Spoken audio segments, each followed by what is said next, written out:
Hey guys, I'm Evan. Welcome to Country View Acres. So today we're going to take this propane tank that we just refurbished and repainted. We're going to dig a propane line from this propane tank and we're going to run it over here to our workshop.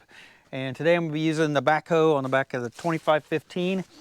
I actually put a smaller bucket on it. I've got a 9-inch, it's like a trenching bucket, so it's a lot narrower. I've had it for a while. This will be the first time using it. And this is a fairly tight space here, but I think I'll be able to dig it with the backhoe just fine. But I want to go ahead and get started.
So like I said, it's pretty tight in between the propane tank and the workshop.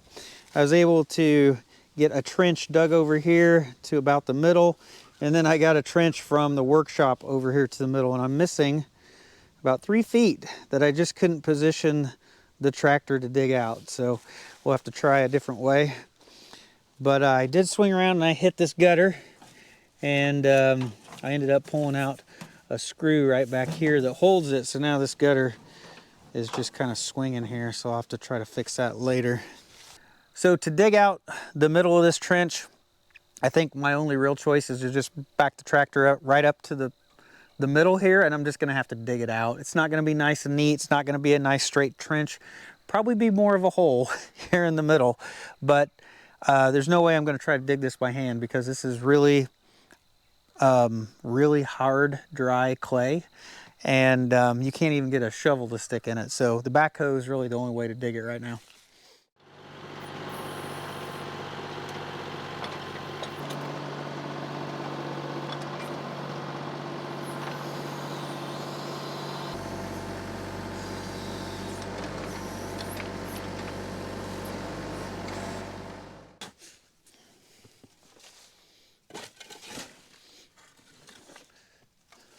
Well, it ain't pretty, but it's dug all the way over to the tank.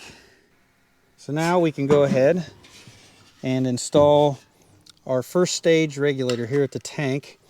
And this is it right here. It's going to drop the tank pressure, which is somewhere close to 300 psi to 10 psi. That's 10 pounds of pressure it's going to drop it to. And to install it, we've got this little copper pigtail that's going to attach to the tank. And this is like heavy walled copper. It is made to take the 300 pounds pressure that's inside the tank. So I've went ahead and put thread tape on this end because it's just regular pipe thread, and that's what attaches to the regulator. And we'll get that in there and tightened up. Now the end that goes on the tank, this is left hand threads. So got to turn it left to tighten. No thread tape needed on this one.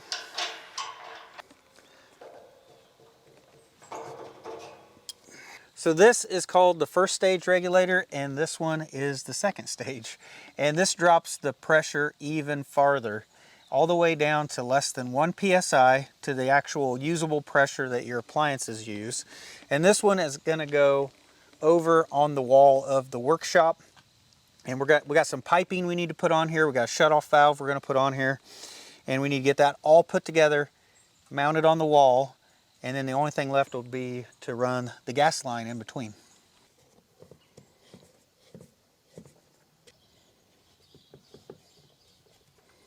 All right, I've got my regulator assembly all together.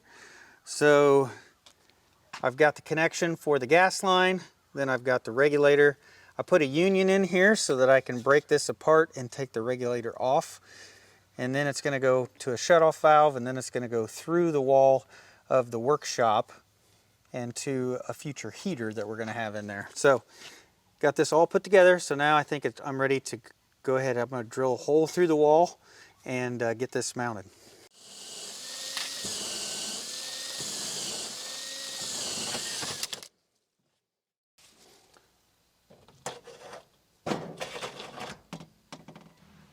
Well, I don't really have a good way to mount this to the wall. It didn't end up coming with like a mounting bracket. I was hoping it would. So I think I'm gonna go buy some strut this week, and I'll put a couple pieces of unistrut here on the wall, and then I'll clamp that pipe to it, and that'll make this all nice and rigid. But for right now, I'm just gonna go ahead and keep moving, go ahead and run the gas line. So for the gas line, I ended up buying some 1/2-inch copper tubing that is coated. It's got a yellow jacket on it, and this is what we're going to direct bury between the tank and the workshop. And this is exactly the same stuff I used for my other propane tank that feeds the house. So of course it comes on a coil. I bought 50 feet of this, and for this shorter run, this was the cheaper way to go. They actually have a PEX tubing that you can use, which sounds really weird, right? Using almost like water line, but it's a PEX tubing. But it has to stay direct buried, and then it has metal risers that come up out of the ground. And by the time you buy all of the fittings, that ended up being more expensive for the short run. The PEX makes more sense for like 100 feet or longer. So that's why we went with copper. It just ended up being the cheaper choice. So let's go ahead and see if we can straighten this out.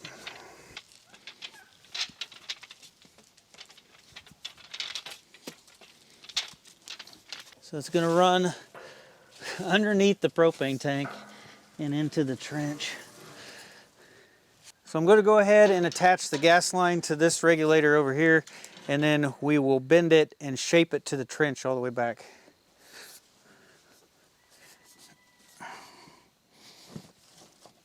So it's been a few days now. The other day I had to stop. I realized that I actually had a problem. I really had two problems, and I needed to go get some different parts. So let me show you what I ran into. So the first thing was I was struggling to get this copper line attached to the regulator, and there is an opening in the hood right here that it has to go through.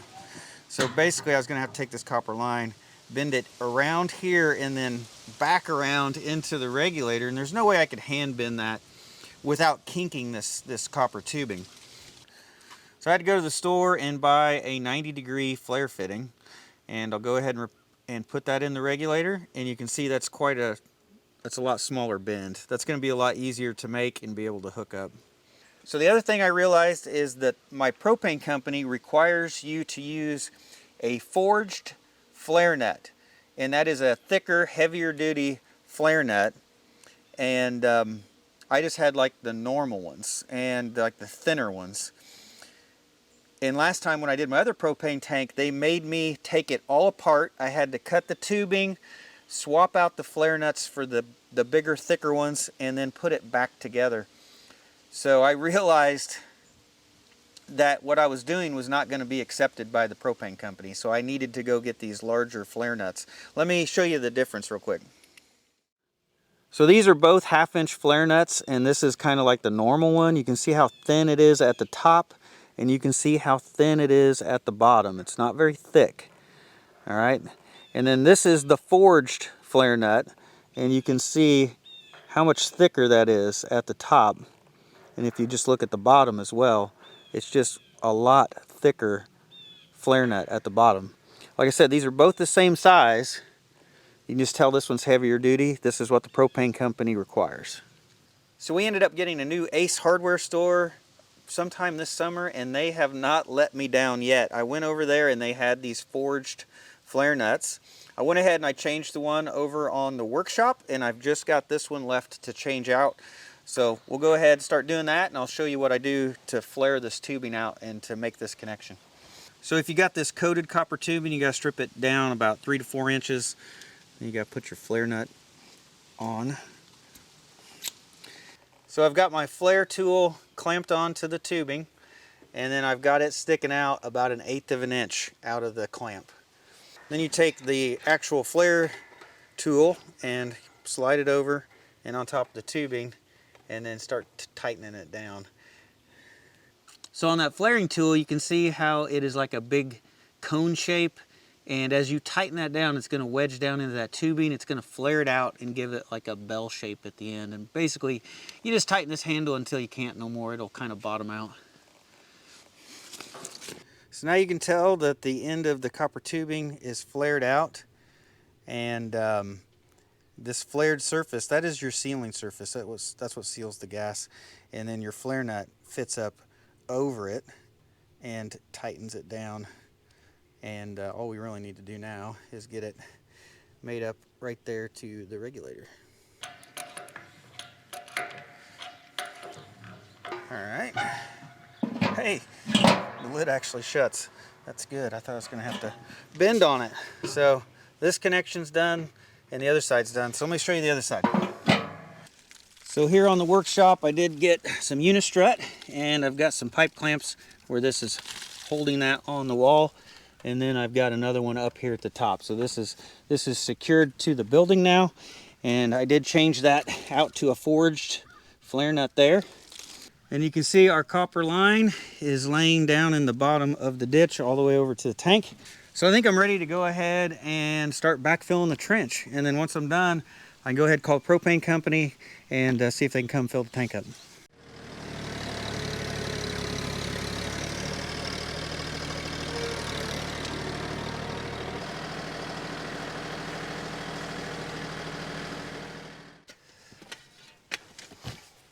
So I'm just trying to make sure that I have the very bottom of the trench filled with clay soil to cover up the tubing, because this whole pile over here has got a bunch of rocks mixed in it. So I don't want the rocks in there against the tubing. So I'm going to try to make sure I put that in last on the very top.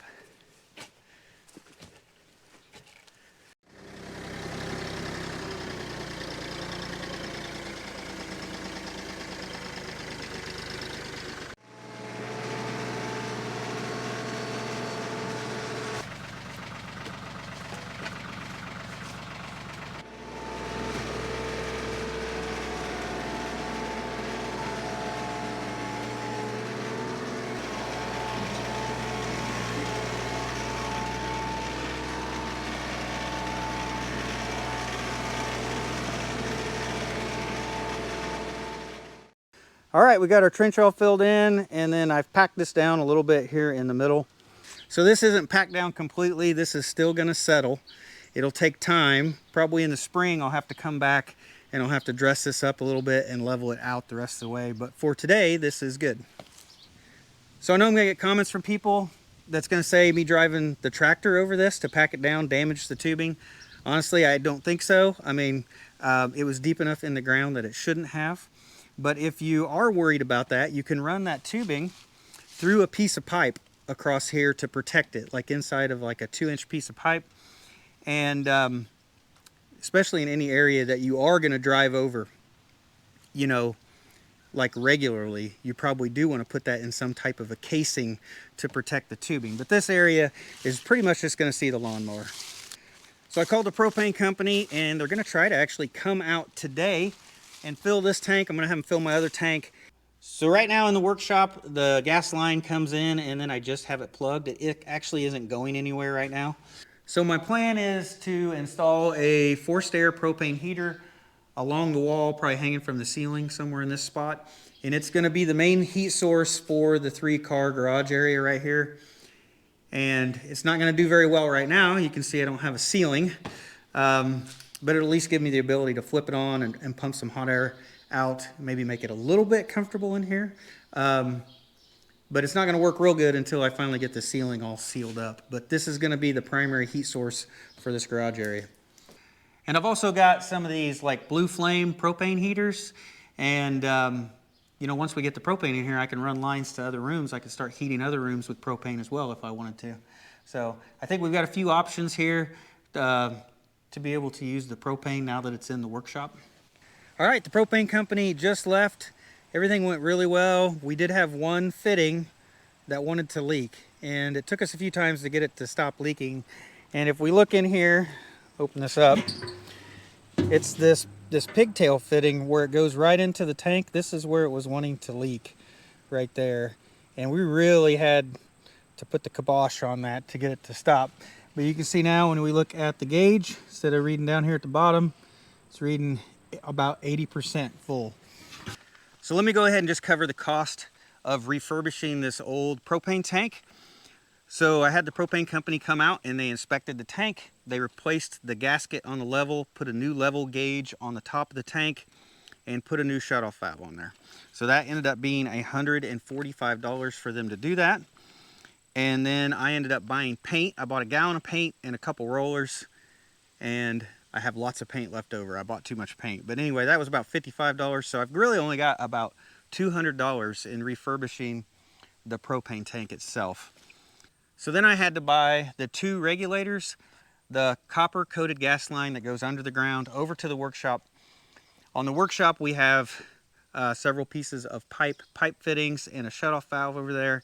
All of the material for the installation was around $300. So far, refurb installation, we're at $500. And then I probably have about 3 days, I'd say, of labor for me in all of that work. And then I did pay them to fill this up. They can put 80% in that tank. So a 500-gallon tank, they put 400 gallons in it. This is going to vary year to year on what your gas price is. And right now, to have this filled up, that cost me $690. So this total project, to have this all done and filled with propane, we're up to $1,200 now for this total project. But I think, you know, that propane is going to last a long time. I think I'm going to get several years out of it just using it here in the workshop. So I also had them fill up the propane tank here at the house as well. So they're both filled up. We usually use about 25% of this tank a year. And it could last us almost 3 years. It could almost last 3 years. We get it filled up every 2. So I'd say we're set on propane for a while now. So I guess the next step in this project will be to install some propane lines here in the garage, get the heater installed, but I haven't even bought any of that stuff yet. I think I can get a forced air heater for less than $400, I think. That's all I'm gonna do, just gonna keep it simple. It's not gonna be used all that often, no need to put tons of money into it. But hopefully that'll be happening here in the next month or so. We'll get that installed where we can heat this space at least if we need to. But I think that's gonna be it for today's video, guys. So thanks for watching. I'll see you in the next one.